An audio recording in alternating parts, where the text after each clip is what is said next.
दोस्तों, define stop loss में आपका बहुत बहुत स्वागत है।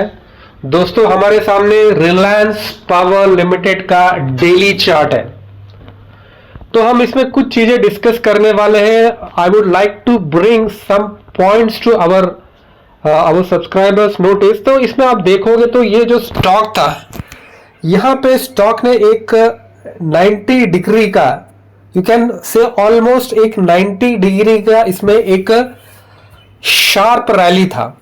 ठीक है ना दोस्तों।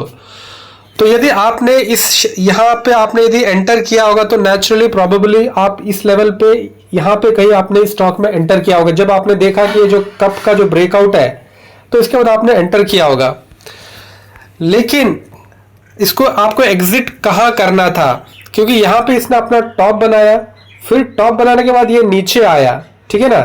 फिर नीचे आने के बाद फिर इसने जो अपना सेकेंड टॉप बनाया, तो ये जो लोअर टॉप बनाया, तो यहां से हमें कहीं ना कहीं ये इंडिकेशन मिल गया था, हमें ये पता चल रहा था कि जो स्टॉक में यहां पे जो स्ट्रेंथ था, यहां पे जो मोमेंटम था, 90 डिग्री का जो वर्टिकल मूव था, वो कहीं ना कहीं खत्म हो चुका है। ठीक है ना दोस्तों।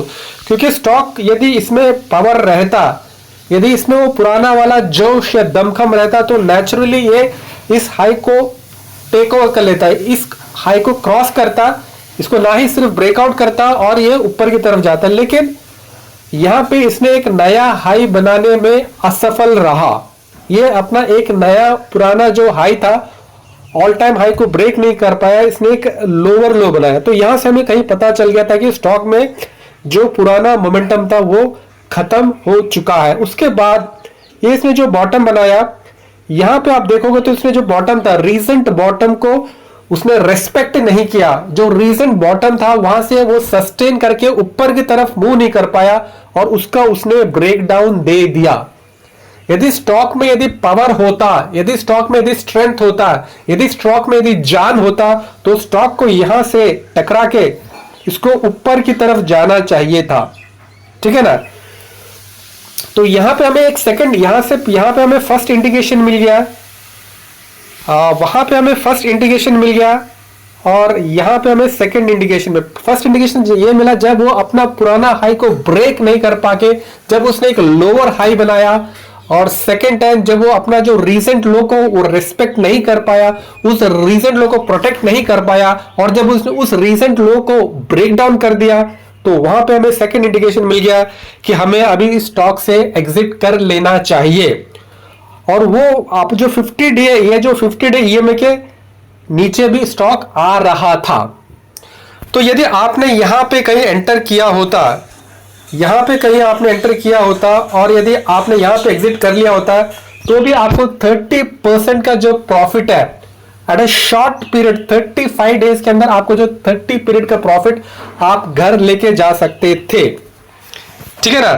तो स्टॉक्स आपको इंडिकेशन देता है, कमजोरी वो आपको बताता है, लेकिन आपको उसे पहचानना बहुत जरूरी है।